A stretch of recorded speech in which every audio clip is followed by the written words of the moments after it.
won't tell anyone, but you're listening to the best kept business secret and his podcast, dedicated to helping you understand the successful business secrets that others don't want you to know, making no secret of success. Now, here's your host and quite possibly the best kept business secret anywhere, Mark Ford.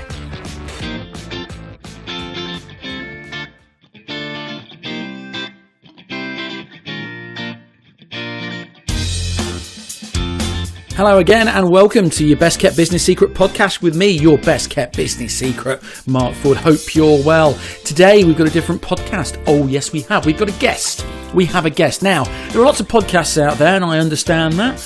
They write lots of books and they're on their 35th millionth quid and they swear and they F and Jeff and they tell you to 10x it and do this and get up 4 hours before you go to bed, that type of stuff. But look, this is a genuine, honest guy. This guy has built his business from scratch.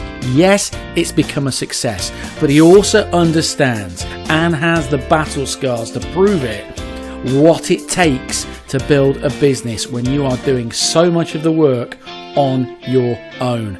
So, ladies and gentlemen, here it is. A little bit of music to get us in the mood for the interview, but this is today's special guest.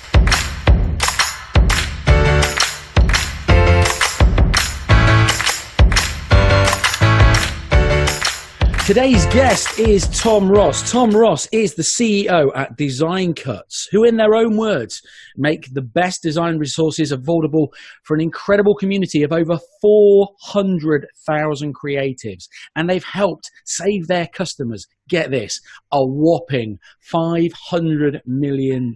But don't turn off, folks. No, this isn't a podcast about some guy who got rich or lucky or both very quickly. Nope. Tom also runs his own podcast for creative, which is called The Honest Designers Show, where he found he was regularly chatting and sharing tips with other top designers, including Ian Barnard, Lisa Glantz, and Dustin Lee. And the group soon organized a weekly call where they could help each other with these areas that they were struggling in. And they just realized that the collective experience of the group was proving so valuable. Do you know what? I wrote this. I shouldn't be tripping over my own words, but proving so valuable that they thought, why not share these conversations with the world? And so the Honest Designers Show was born, and the podcast is an insight into how to succeed in the creative industry, as well as giving listeners a totally transparent, under the hood look at some of the tougher, less glamorous hurdles to overcome. They currently sit at over 500,000 downloads from their 90 shows. Tom started out as a freelance graphic designer and over time has built up his businesses to 16 full-time staff and a team of additional contractors with a multiple seven-figure revenue. But, and here's the big crunch. In the meantime, he managed to put himself in the hospital when he worked himself too hard. So he has some battle scars to prove it, and he will talk to us about them. He's become a self-taught expert on scaling up a business and has built his business in an honest and transparent way, and now has a community of over 400,000 members and 100,000 social media followers. So, ladies and gentlemen, it is absolutely my pleasure to introduce to you today's guest, Mr. Tom Ross. How are you, Tom? I'm fantastic. What an intro, Mark. I appreciate it. I think one of my favourite ones ever. Mate, you best be good after that. I'm just saying. Way to talk me up. No pressure. No pressure at all. Tom, so tell us, sort of like Design Cuts. Tell us a little bit about Design Cuts, where it started, and how you've got to where you are today. Yeah, sure. So we started the company, or rather, I guess I started the company 5-6 years ago. And really, I just saw a gap in the market. I saw there were people doing some similar stuff, but I, to be honest, was audacious enough and young enough to think I could come and do a better job. So I looked at what was being done and thought, you know what, I reckon I can get similar products, better products for better value for people. I think the customer service was kind of lacking in the marketplace, so I decided to try and one up that as well. And so it was quite systematic starting the company in terms of how to position us to be the kind of no-brainer best option for designers to go to as their go-to resource. But really, in the build-up to that, I've been doing this since I was about 12 years old. And from that age, I started learning design and marketing in tandem.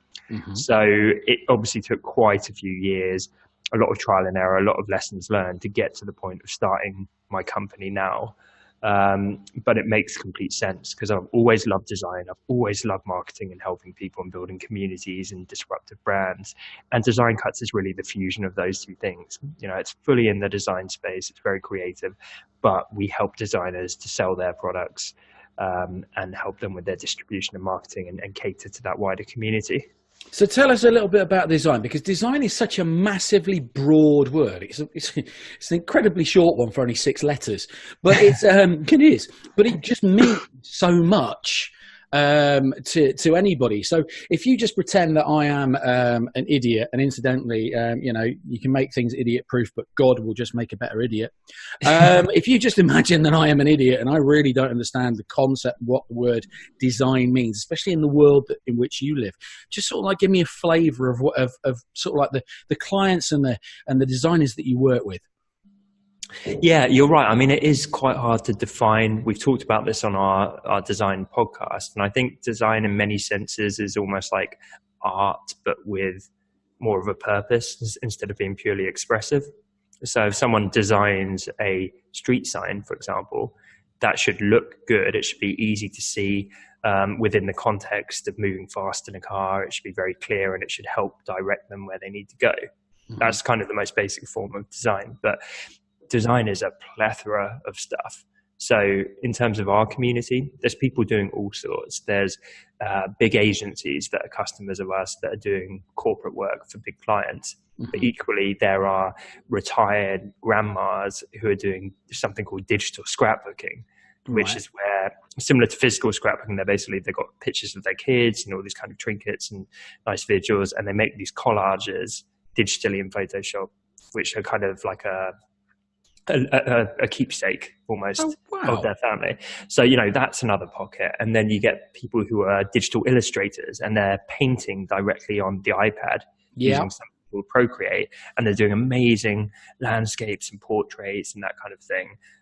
You get hand letterers who are doing hand lettering and calligraphy, and again use digital brushes to do that digitally. So a lot of the traditional art forms have actually become digital in themselves.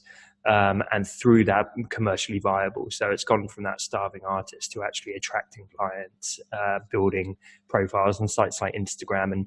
And really, I totally appreciate it. If people aren't designers, they're kind of shut out of that world. But when you're in the bubble of the design industry, you really get a sense for how booming it is and how much opportunity and variety there is in there. So talk to me about sort of like digital scrapbooking. This, ladies and gentlemen, is the first time I've ever heard of this digital scrapbooking. And I have the image of the shreddies grannies just sat there on the little rocking chairs, sort of like with an iPad, basically pulling pictures and sticking them all over the place. Talk to me about that. Where has this come from? And is this potentially a new big thing for Luddites like me to get involved in?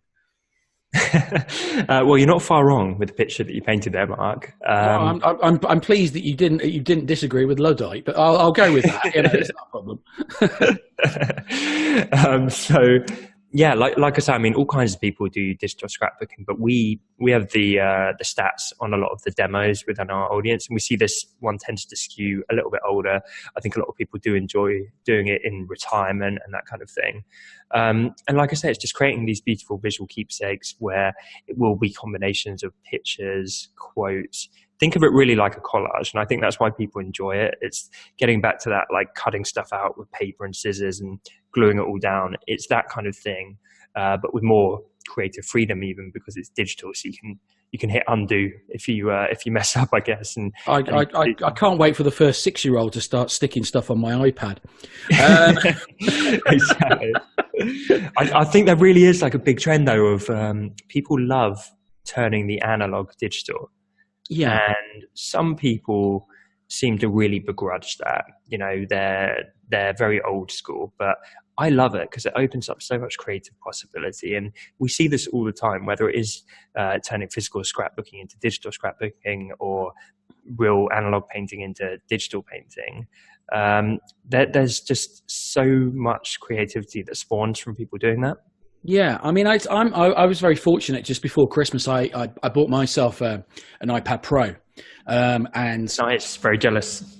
yes, sorry, but I kind of treated myself a job well done last year, and I've I suppose my lame attempt at design was getting up to A-level graphic design. And that's as far as I ever got. Didn't go very far with it. Cool, but I guarantee you know a lot more than most. Well, possibly. I don't know, but I always sort of like look at it quite lamely. But it's kind of saved me a few quid over the years, sort of like with my own branding and things like that. Is that I've kind of got a good idea of what I want and what it should feel like. So you know what, that is so underrated though. I don't know how most business people, entrepreneurs, and marketers do it when they don't have the design acumen. The thought of having to go and find someone, hire someone, wait for the turnaround time, have revisions, it's so slow. And as entrepreneurs, we need to inherently move very quickly. So for me, I can whip up a website or a social media graphic in minutes and get it out to the world. I feel sorry for the people that lack that creative skill set. Obviously, it's not any bad reflection on them, but I just know what a tremendous asset it is to be able to move quickly with that stuff. See, I've never really thought of it like that, but I guess, I guess you're right actually, because that means, I suppose, one of the advantages of being a small business or an entrepreneur or a small business owner is that you can move with nimbleness, whilst other, sort of like larger businesses normally have to go through about half a dozen meetings just to get a particular color sort of agreed. And they do, don't they? They have to have a meeting about a meeting. Oh yeah.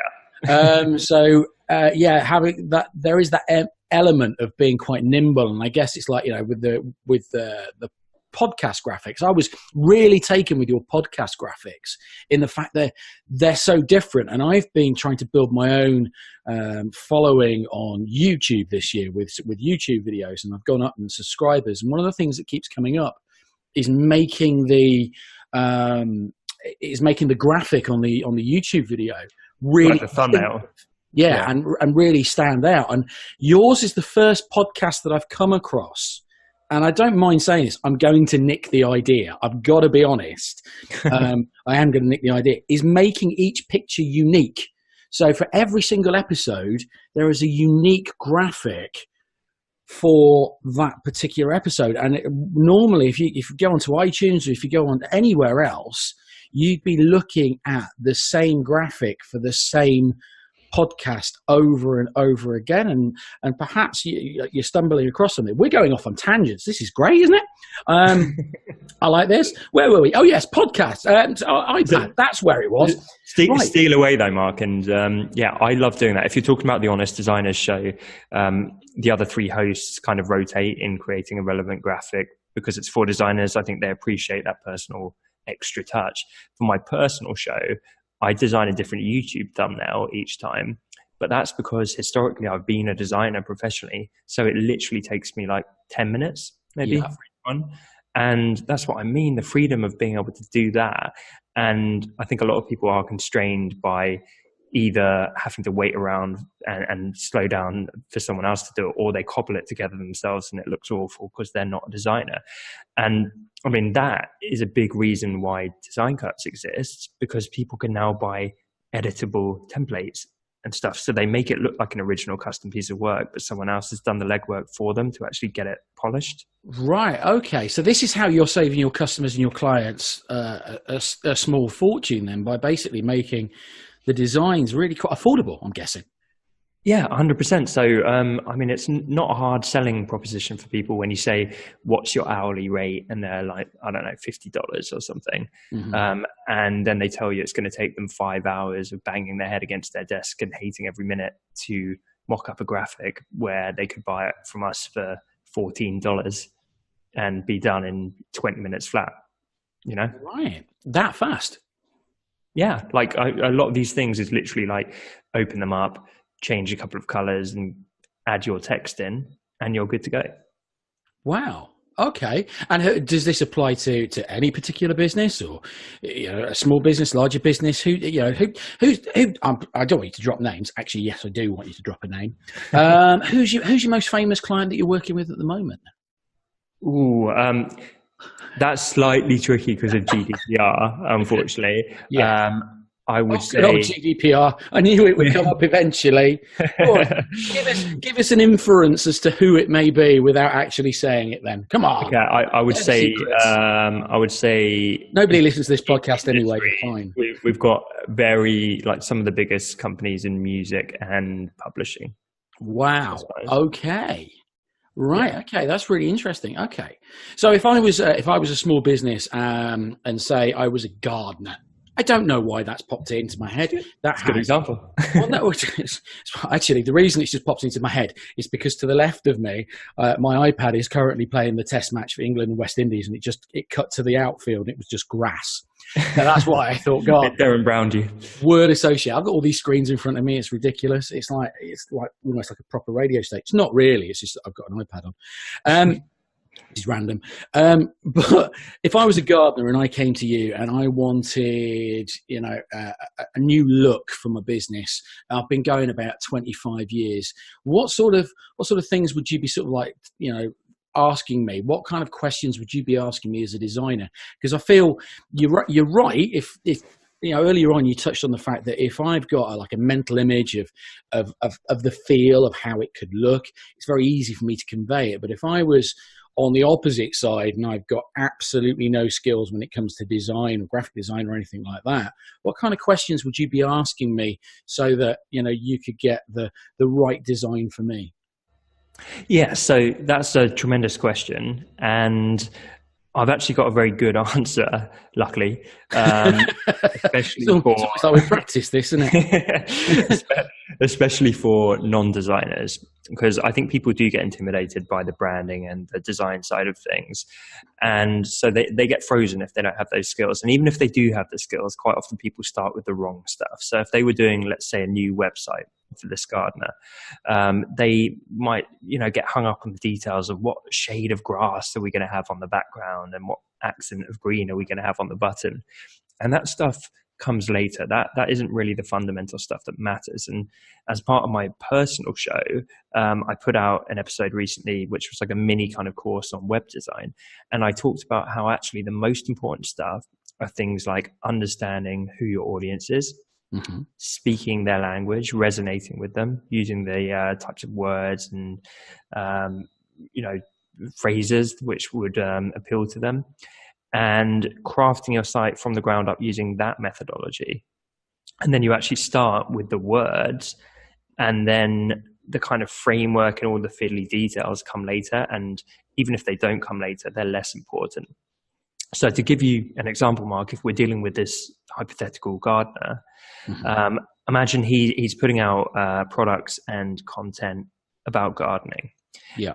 And, in one universe, he could be targeting people who are retired and they're gardening for a bit of a hobby, but actually they're really experienced. They've been gardening their whole life, and he's just helping them, learn super advanced gardening hacks to, obviously you can tell I'm not very green fingered, but he's making these retirees. I like how you've actually managed to take something that is so old, like gardening, mash it with 21st century language, gardening hacks. I don't think I've ever heard that before. It's an amalgamation. There you go. There's white space to be explored. So imagine, on one hand, you've got Gary the gardener, and he's targeting retirees who want advanced gardening hacks because they want to really get the most out of growing their geraniums in bad weather. I don't know. And on the other hand, you could have a website which was targeting people who were complete novices at gardening and who lived in inner cities. So it was actually more about them having hanging plants on their balcony and growing stuff in very confined spaces. Okay. So two completely different audiences. And it would be a very bad decision for you to start that project, thinking what kind of grass color should I have in the background of this website? You would start by digging in and really thinking and getting to know the audiences, because I guarantee that the city slicker who happens to enjoy a spot of balcony gardening, in his free time between meetings, is going to speak and think completely differently from Mildred, who is 72 and enjoys pottering around her garden every waking moment, and has lived and breathed it for 50 years. Yeah. Right. So that would be where I would start for Gary the Gardener. And then when you get inside their head, you can go very, very deep with that. So it literally will be like, what language are they going to use? That would be totally different. What do they find funny? What appeals to them? What are their problems? Note all of this is marketing more than design. Yeah. And so when you start with that stuff, suddenly you can actually mock up a really basic page. You don't have to be a top designer. And it could just have relevant imagery, which is going to appeal to either, Sam, the city slicker, or Mildred, the 72-year-old pensioner gardener. And you pick imagery based on what's going to resonate. And so if they land on the website, it could be on the one for Sam, the city slicker. It could be like, hey, do you have no time? I'm going to show you how to create gorgeous flowers on your balcony in just 10 minutes a day. And then the text follows that, and imagery shows like a guy who's just got in from work and dumped his bags on the sofa, and he's now finding a little haven in his garden. And the further text talks about how that's like a release from the stress of his day job. On the other website, you could have an image which is going to really resonate with, say, an older lady, and you can use language which appeals to her and say here are some lovely gardening techniques, which even if you're really experienced, you might not know some of these, and they're really going to let your garden bloom and be more lovely than ever. And you can see each website wouldn't really appeal to, if you swap the people around, it wouldn't appeal at all. But that for me is the fundamental of design and branding and all that stuff. But before you even open up Photoshop, you should be getting inside your audience's head, working out how to connect with them, how to speak with them. And then you kind of structure the design around that. And like I said, if you haven't really got those skills in your locker, create a basic website and it won't matter. There's enough kind of templates and services you can use to mock up a website that looks half decent. But if you're really speaking their language, that's the fundamental thing. Mm-hmm.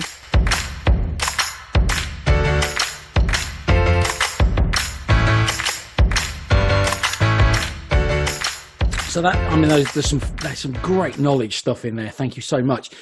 Look, running a business is not really easy, and we know this. So tell us a little bit about your story, because I alluded to in the introduction there that you work your backside off, and we all do it, and it ended up putting you in hospital. So tell us a little bit about how that happened and exactly what happened. Yeah, so I think I'd always had some kind of work ethic, but at the same time, I coasted a bit. Like at school, I did the bare minimum to get good grades. I kind of just gave them the answer I knew they wanted to hear. And similar thing at university, I'd pull all-nighters for essays, but I wouldn't really go to lectures. And I did the same thing after university. I was getting drunk with mates all the time. And the whole time I was learning a lot about this online stuff, but I was never fully in it, committed to it and working to my full potential. And something just kind of clicked in me where I realized, oh my God, the rest of my life is on me. Mm-hmm. And, I started consuming a lot of content about hustling and working hard and that kind of thing. And I'm sure a lot of your audience know exactly what I'm talking about there. Good old phrase, hustling. There you go. Oh, yeah. So I was really deep in that. And I feel like a lot of people are on this now in the last couple of years, but this was 6-7 years ago. And I just started living and breathing it. And it became like a bit of a drug, because it's like when a marathon runner hits the wall, but then breaks through it and keeps on going. Just seeing what you're capable of and seeing your potential can be a pretty exciting thing. And that's the mindset that I went into starting my company with. And so that resulted in me working for about 18 months, working 18 hours a day, pretty much 7 days a week. So I was doing well over 100 hours a week for basically a year and a half. And it was just running on adrenaline, really. And the way I looked at it, it was cyclical and therein addictive, because the harder I worked, the better the company did, because we started finding traction from day one. And so then we'd do better, and that made me want to work harder, and I'd work harder and we would do better. And it would just go round and round like that. And so that was hugely exciting. I was just literally like high. I was just, I was running like up and down the office, just completely high. And you feel, it's pretty indescribable. You feel like you're Superman. You feel like you can take the world on. You feel like you can do anything. You're just riding this wave of adrenaline. And I'm sure a lot of entrepreneurs listening can possibly relate to that. Well, I mean, they do. I think we all do. I think when things are going really well, it's like a massive buzz. You want more. You need more to keep going. And they do say it's like when you're suffering with stress and depression and things are getting a bit too much for you. You do start. They tell you to go outside and go running and stuff like that, and you get those hits of of fantastic, dopamine and all that kind of thing, things like that. Absolutely, but it's the same for an entrepreneur. Is that you could literally be running around the office and you're still getting those hits of dopamine. Mm-hmm. But exactly the same thing is with drugs. When your endorphins really go off the chart like that, then blockers come up. So like dopamine blockers will come up to counteract that to an extent, which is why we tend to feel like hungover and things like that, and have anxiety after a big night out. That's because these blockers come in to counteract it. And the same exact thing happens when you're operating at that level with work. You're running on such a high that is unsustainable. So your body brings you back down to earth, and instead of you bringing you back to a level, you crash. And that's what started happening. So I would be from this perpetual high for such a long period, and then I just started burning out, and I started burning out really hard. I was just going like practically comatose, like collapsing in bed, and I thought that was the worst of it, but then I started getting really sick as well. So I would be I don't know how graphic I can go on this podcast. You can go as graphic as you like, don't worry about it. Any children listening, close your ears. It's not that bad, but well, that's fine then. Like every morning, I'd roll out of bed feeling awful, and then I'd be projectile vomiting into the toilet for like 2 hours. Wow. And like wrecking my teeth in the process. It was just horrible, and it was just all like horrible acid and disgusting. And then I'd have to kind of pull myself off the toilet, drag myself into work. Quite often I'd be driving to work, and I'd have to screech the car over and start like vomiting into the road. And I remember one of the worst times was like everyone, this happened quite a few times, and people would be honking at me in the road, wondering why I was stopping traffic. And so one time I screeched it off the road into like an corporate office car park, and a bunch of young people in suits were getting out of their cars, getting ready for work. And I screeched my car in and get out and just start vomiting all over their corporate car park. And they're looking at me like I'm some crazy druggie or something. It's weird that we can laugh about it now. And actually, looking back on it, there must have been something in the back of your head going, dude, this is not right. Yeah, exactly. You think, what's wrong with me? What's going on? And it was really scary. And what ended up happening was I found I needed major stomach surgery. So I had that, and then thought that would be me fixed and the last of it. But then that resulted in the main thing being cured. But then I was chronically ill for 2 years. Oh my God. And that meant I was like an 80-year-old man, or worse, actually.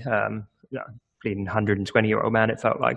So I'd be there trying to manage my team. And whereas I should have had a sabbatical or some time off or rested, I couldn't, because everything I'd worked for would go away.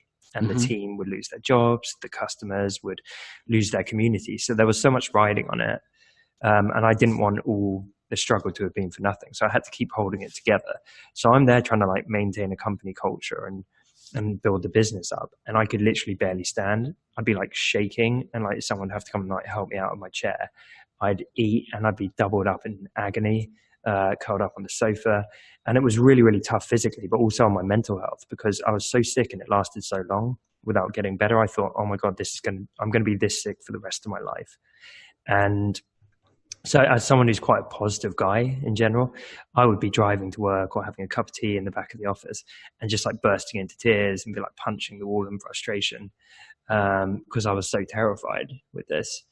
And that was really, really rough. And so to pull myself out of it, it took quite a long period of time. But I would see specialist doctors. I would see a dietitian. I started working with personal trainers to try and get my strength back, because I'd lost like 2 or 3 stone almost overnight, being on a liquid diet and all this kind of thing.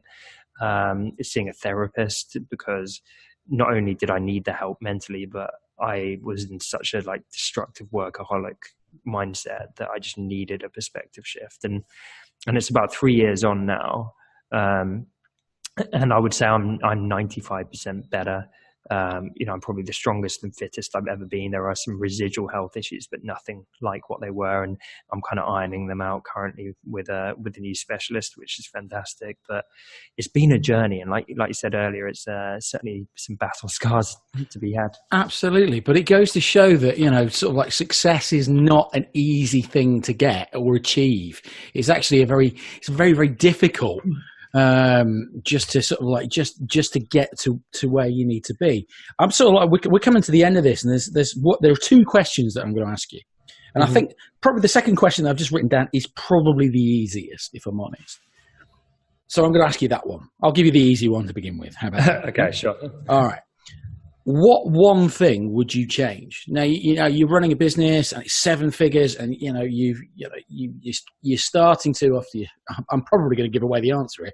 After your illness, you're starting to live a fantastic life, and you're ready to break out into the scene again and help more businesses, grow their business and hopefully learn the lessons from your success. What's the one thing? I mean, you can be obvious if you want, or you could be completely left field. What's the one thing that you change?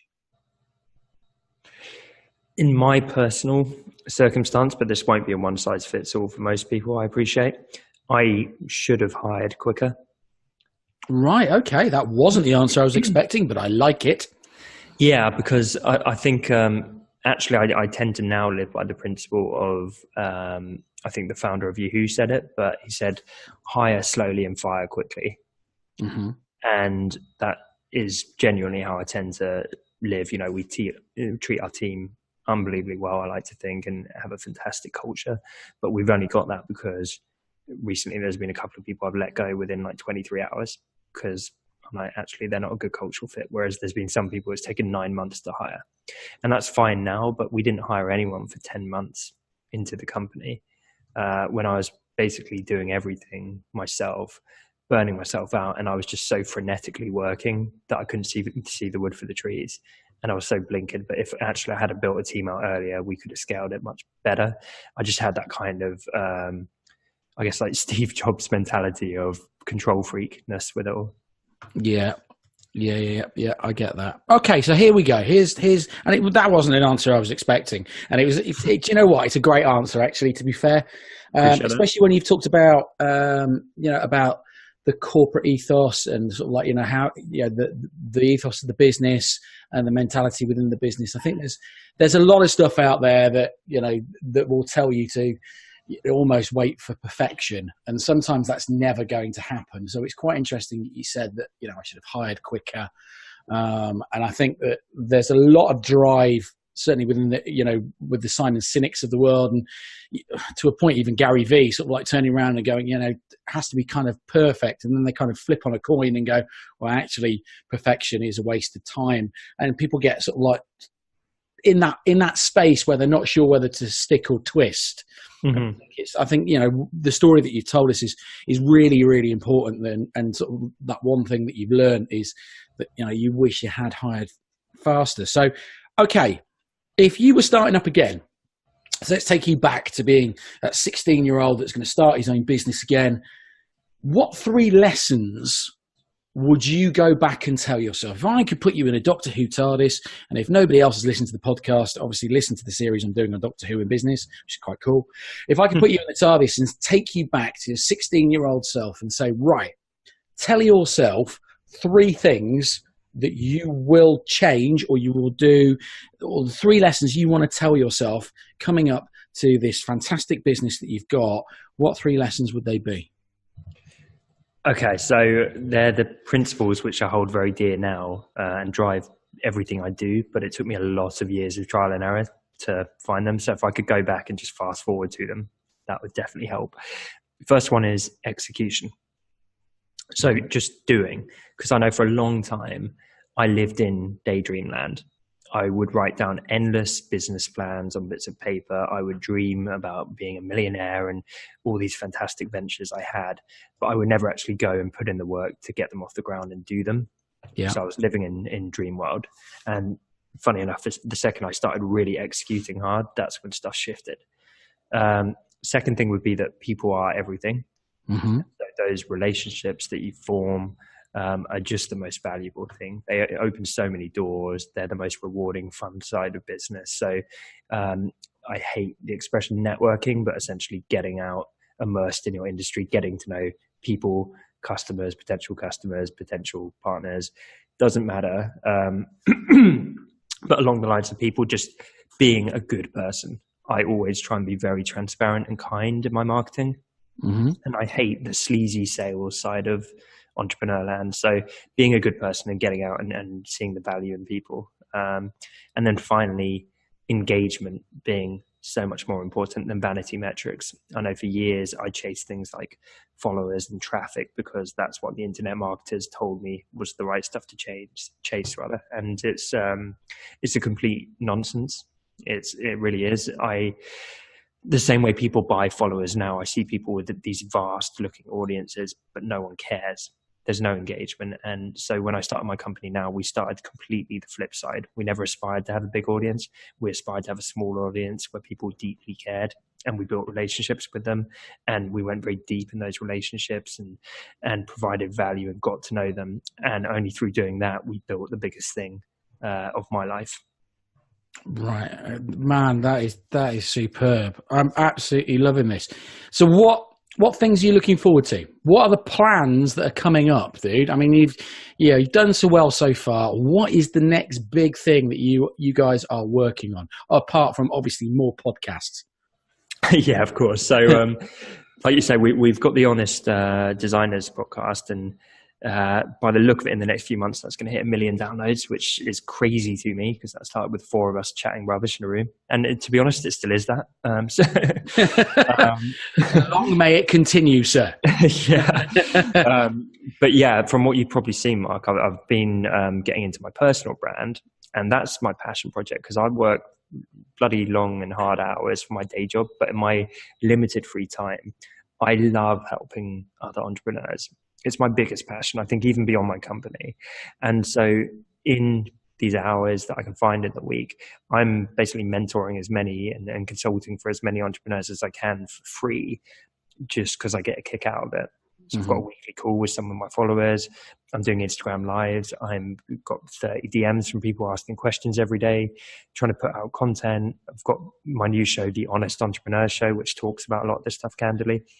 And through learning that's such a passion that I really enjoy, I'm actually able to kind of pull some of that stuff back into Design Cuts. So I'm really excited that through our podcast and through some new types of content we're going to be doing, we actually can help creatives with their marketing and the business side there, because the two for me go hand in hand. The two are huge passions for me.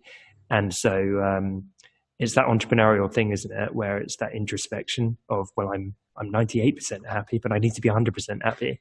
Mm-hmm. And for me, it's been really laser focusing in on what makes me the most happy. And it turns out that's helping people, as cliche as it might sound. No, not at all. Not at all. That's exactly why I do what I do.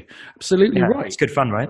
It is fun. And do you know what? And I think, nothing gives me a bigger thrill to see someone succeed and, and somebody just go out and be the best versions of themselves or have the best versions of their business that they can have. There's nothing more exciting for me than that. Fella, tell us where people can come and find you. Tell us where they can come and see you. This is your 30 seconds to plug your podcast, plug your website, and all that other guff. Go for it. Go. Appreciate it. So my company is designcuts.com. But if you are an entrepreneur looking to get some extra help, I'm on Instagram at Tom Ross Media.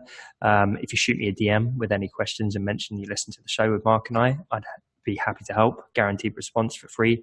And my show there is The Honest Entrepreneur Show, where I'm super transparent and candid and just bringing as much free value as I can about this stuff to help folk. Tom, it's been brilliant to talk to you. Thank you so much for sharing your story and some great knowledge bombs in there. Thank you so much. Really appreciate it, Tom. Thank you. It was amazing fun. Thanks, Mark. Great to meet you.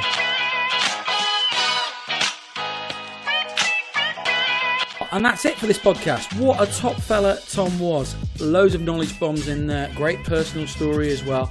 And it was really interesting to hear him not go for the obvious lessons that he would have learnt. Guys, if you enjoyed the podcast, please share it with your friends. Please go to iTunes, go review it, tell people that you love it. That'd be fantastic.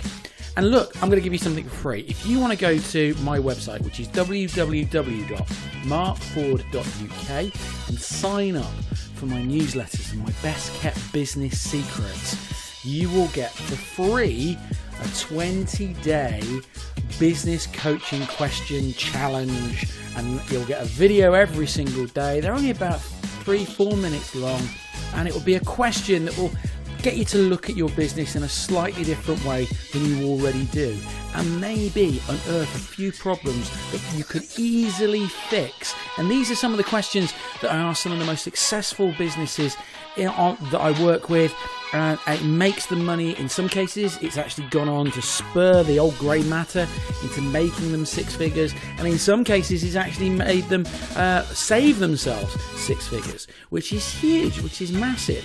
So, guys, until next time, look, be brilliant, be fantastic. Go and get a proper designer. Go and speak to someone like Tom. That would be brilliant. Come say hi on Instagram. Come say hi on Facebook. Email me, mark@markford.uk. Almost forgot my own website address, mark@markford.uk. Come say hi. Come tell me what you think of the show. Any thoughts, any ideas that you have for future shows, please get in touch. Until next time, go out, be brilliant, and I'll see you soon. Take care. Bye-bye.